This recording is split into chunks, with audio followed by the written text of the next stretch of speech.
Hey, I'm Danny, aka Topless. I'm hiking the Pacific Crest Trail from Mexico to Canada. I'm 2,000 miles in.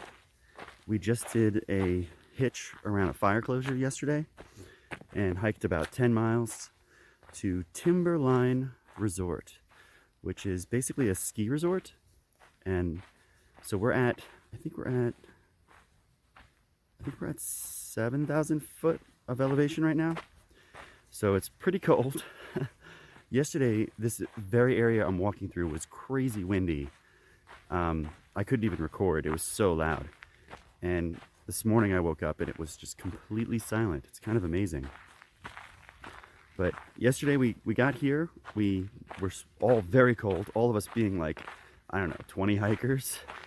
And we stopped here, we had dinner, things like that. We hung out for as long as we could before the sun started to go down, and then we went back to our tents and bundled up and hit the hay.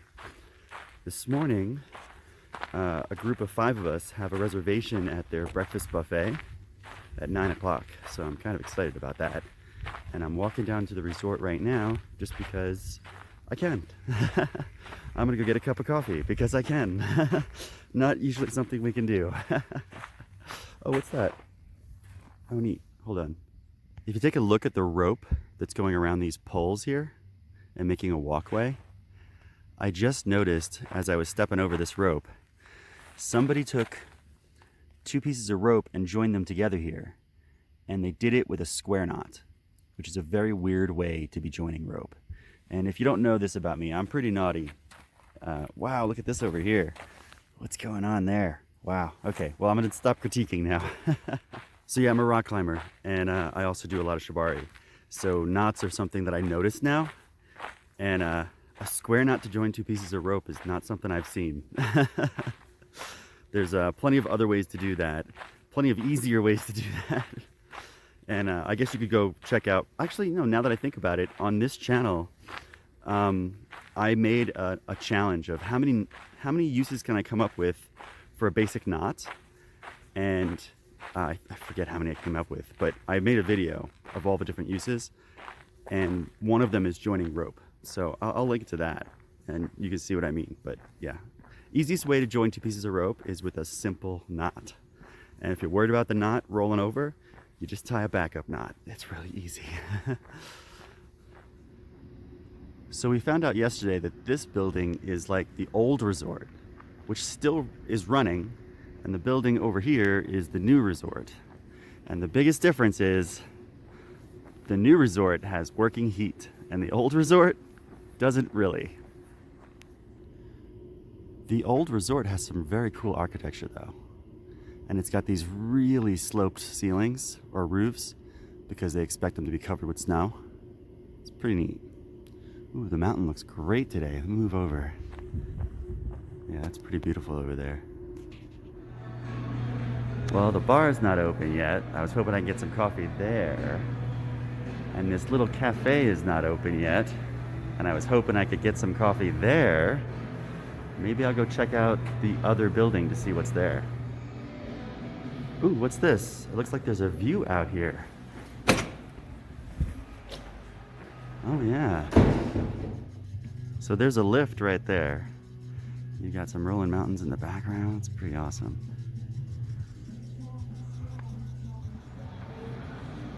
Well, if I guess I'm here, I might as well see if I can check out that hikerplex again. Aha, someone beat me to it. It's pretty epic. Yeah, it's gigantic. I got like lots of cheese and crackers, and then someone got some energy drinks and stuff, like powdered stuff. Yeah.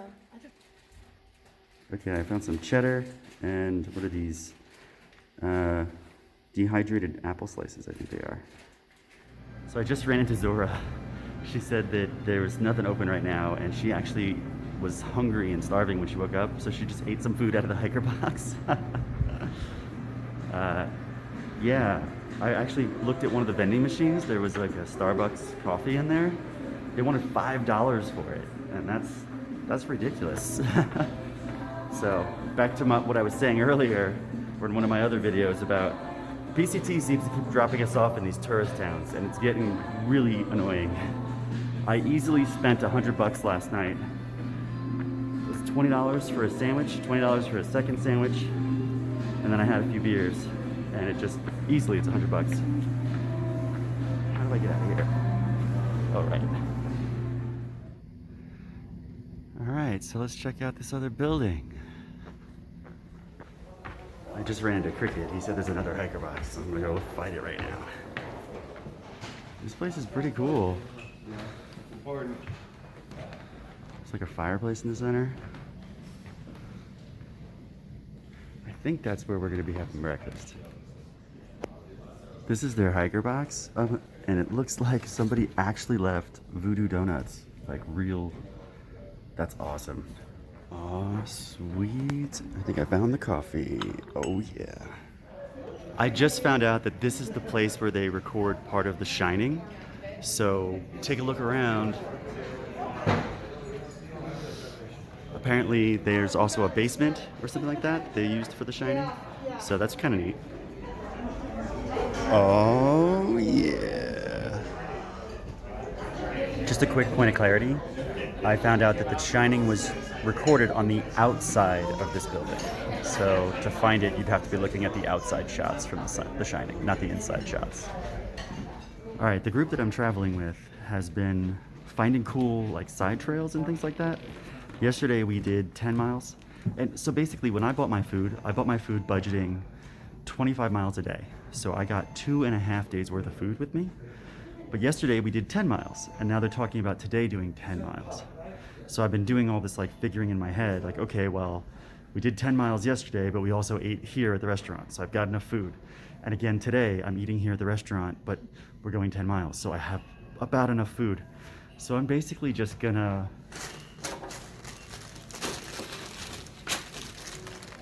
there we go. I'm just gonna use the hiker box to make sure I have enough. Okay, I think I got lost, and this place is sort of like a castle. It's pretty neat. Like this hallway is all stone and stuff. And then, just, like this is kind of, down here I saw a bar.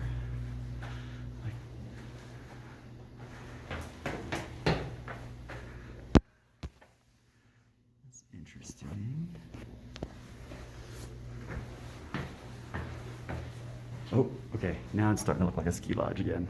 Oh, here's the way out. All right. I just spotted the handrails on these steps. They've got these bumpy things, right? That's to keep snowboarders from grinding down them in the wintertime. I'm gonna take one more quick look at the other hiker box for any kind of food I can grab, and then go pack up my stuff, and we're gonna hit the trail. They're talking about hitting a side trail that has a waterfall today, so that sounds fun. So it's nice to be rolling with people who are excited about all the side trips, because that means I don't have to do any research. I just listen to them talk at the table. All right, I found a few things. I wanted to show you these crackers. I recognize these. These are right out of an MRE. That's a meal ready to eat for the military. So someone has MREs on the trail and they didn't want their crackers. That's kind of funny. I'm not gonna take them though. I've got a lot of granola here, and I've got, this looks like someone took 2 instant noodles and stuck them in a Ziploc. So that's gonna be plenty to get me through the extra half day or day while I'm hiking with these people who are slower than me. Not slower than me, but more side trails than me. So yeah, this should be perfect. When I had signal this morning, I happened to be on Facebook, and on one of my groups, someone posted a question on like, what are the 5 songs that say you describe you? Like if someone wanted to get to know you, what 5 songs should they listen to? And I thought that was a cute prompt right there. So I actually made a Spotify playlist with 5 songs on it, and I'm gonna post it in the description. So if you're interested, go get it. It's pretty neat walking on these resorts with no snow. Like right here, I feel like I'm on a nice easy blue. Yeah, I could definitely imagine carving through here in the winter. So right now our plan is to go a total of 11 miles today. We've got 2 possible stops. We've got one loop. I'm not sure why you would do it. Maybe it's for the view, or maybe it's for a summit or something.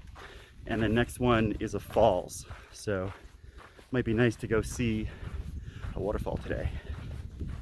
I heard that there's another waterfall over by Cascade Locks.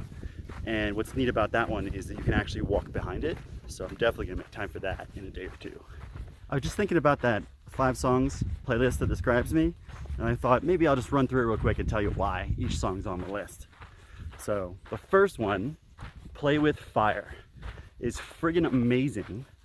Basically, the singer he's just totally in love with fire, and it's like he's singing a love song, but instead of to a woman, he's singing it to fire, and it's pretty incredible.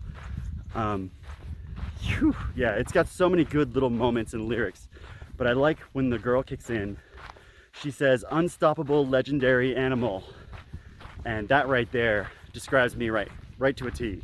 Like, unstoppable is a word that I've always used, and animal is something I've been digging into the last couple of years, and that whole beastly quality to my personality, which is just wonderful. So everything about that sums up just all of my attitude that I feel when I'm fire spinning. So that's the reason why that's on there. That's my fire spin song that just like gets me in touch with everything I love about it. The second song, Burn. It's incredible how well that song describes everything that I love about Burning Man. It just summarizes the community. It summarizes the we in it. You know, we can light it up, and they can put it out. Such a good song. And one of the first times I heard it was actually watching a YouTube video where someone took that song and put it over shots of Burning Man, and they just nailed it. They so nailed the feeling of being at Burning Man. And I'll look for that video, and if I can find it, I'll put it in the description, but it's hard to find sometimes. I mean, literally, it's just Burning Man Burn is the Google search that you do, or the YouTube search you do, and sometimes it comes up and sometimes it doesn't. But yeah, everything I love about Burning Man, everything I love about the community is summed up in that song. And that's a huge part of my life. For the third song, F Your Money by Elohim, I discovered that song right after I got a divorce. And up until my divorce, I had spent a lot of time chasing money rather than attracting money, rather than focusing on your own value, and instead of valuing yourself based on your job or your money. And that song so well sums up all the lessons I learned at that point in my life. And I just happened to go to a Glitch Mob concert, and Elohim opened for Glitch Mob. And when that song came on, it was just absolutely summing up everything I was going through. I got love, F Your Money. There's a lot of nice little gems in that song too. Like, I'll share my covers if you want to sleep. I guess we're both pretty lucky. Your wings hold your power, and now you are free. I got love instead of money. It's pretty incredible. There's also another good one. As long as we're honest, we're both good to go. That's been a huge impact on poly lifestyle and poly relationships. They are based on always being honest about emotions and always talking through them. And that sums up so much of the poly lifestyle. As long as we're honest, we're both good to go. When things start to go wrong, it's because somebody's holding something back or holding something in, didn't talk about it, didn't tell a whole truth, a withhold, all that. So, I got love, F Your Money is huge for me. And I learned a lot of lessons about how having money is not going to make you happy. Happiness is a choice, and you have to make that choice every day. So I teach money now, but a big part of what I teach with money is not only how to get it, but how to focus on your value and how to choose happiness and make money. It's a big difference. It really sucks to get to what you thought you were supposed to do, big house, pool, all that stuff, and realize something's missing. You don't feel fulfilled. So back that up. How can you be happy? How can you feel fulfilled and make money doing it? So, and that comes down to the reason why I started growwealthwithin.com. So that's the third song. The fourth song, Can't Hold Me Down by Grizz. So I recently discovered Grizz, and I really love his style. And in this song specifically, I love that there's so many real instruments. It's got like a really hard rock feel when it opens, but he goes right into traps and drop. Like, he builds in a trappy way and drops in a trappy way. I love his combination of real music and electronic music. And I feel like he just takes things to the next level. And that's pretty much what I'm trying to do with my life. So that next level-ish feeling that I get from the song is one of the reasons why I picked it.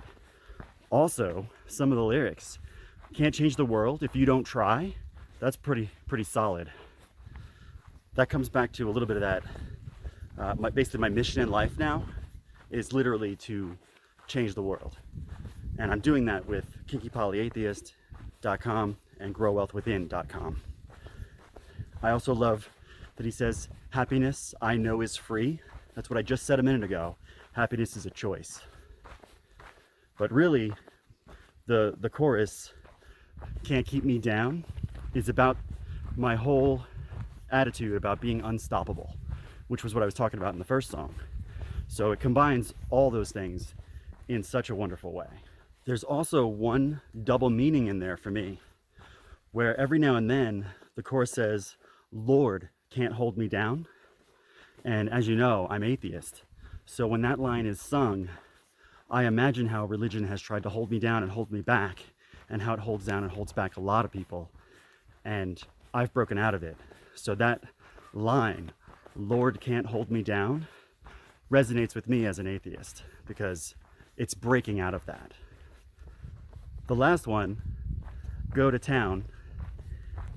If you know me, you know that this song basically is about one of my favorite things in life. So I don't think I have to go into any more detail than that. But I really enjoy this song because I feel like it does such a good job of personifying everything that I love about specifically what the song is about. Wow, look at all this green. It's so beautiful. And it's all so straight down. I'm so glad the wind and clouds are gone.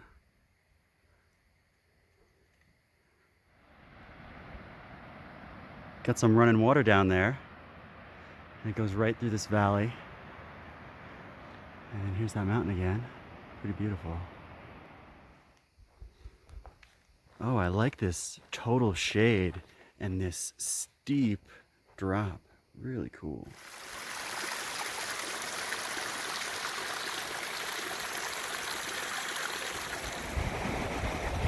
This is that same stream that was running down the bottom of that valley that I got video of a little while ago. It brought me all the way down here. I'm crossing it, and it looks like I'm gonna go right back up. Yep, going up now. It's beautiful though, shady and green. Oh wow, this one's really beautiful. There is a gigantic waterfall down there. Wow, but I don't think there's any trails that lead to it. Wow. Let me show you the other way.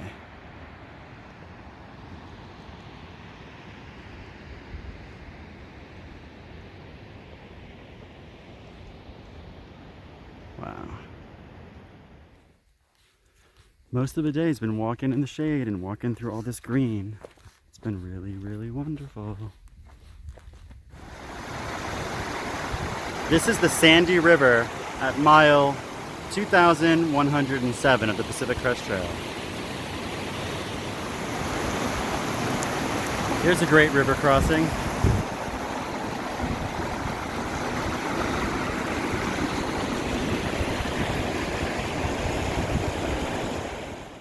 I just made it to the turnout for Ramona Falls. So this is our big detour for the day. It's only about a half mile off trail, so that's nice.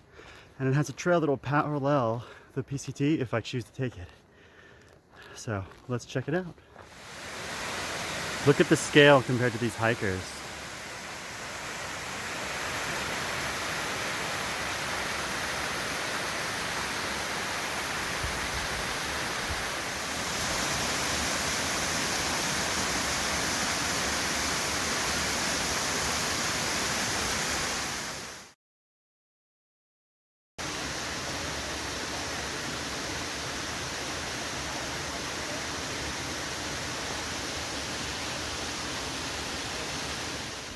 The gang from breakfast this morning all made it to Ramona Falls.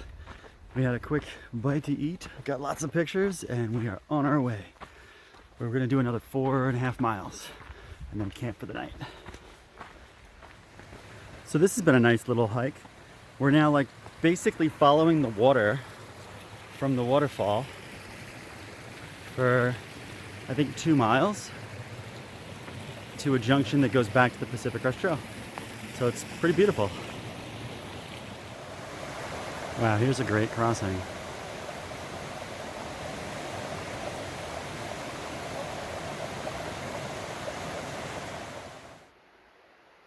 Look at this curvy green path. It's like right out of a fairy tale book or something.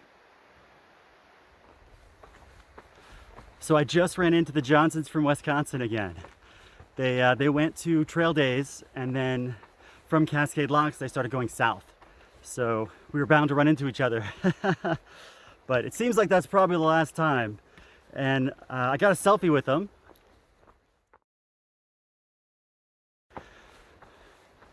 And I'm really hoping to basically hook up with them after the trail's over and I get back to Vegas, because they're just a lot of fun. And I would love to have them on my Facebook and just be connected. So yeah, we're gonna do that. I've already got their number, so.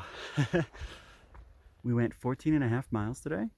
Got to see a lot of cool stuff, got a great breakfast, and now we're camping. It's about 6 o'clock, so we're camping kind of early. And tomorrow we're talking about doing a 25-mile day. And at the very least, I'm definitely gonna get up early and get moving. So hopefully this crew is up for that. I think they are. Buddha is usually ahead of me. She's fast. So we'll see what happens. But great day, had a lot of fun. Glad I hooked up with these guys. And just so I remember in the future, it was Little Buddha, Sharkbait, Willie Nelson, and Forest Witch. Oh, also, we just passed Spunky.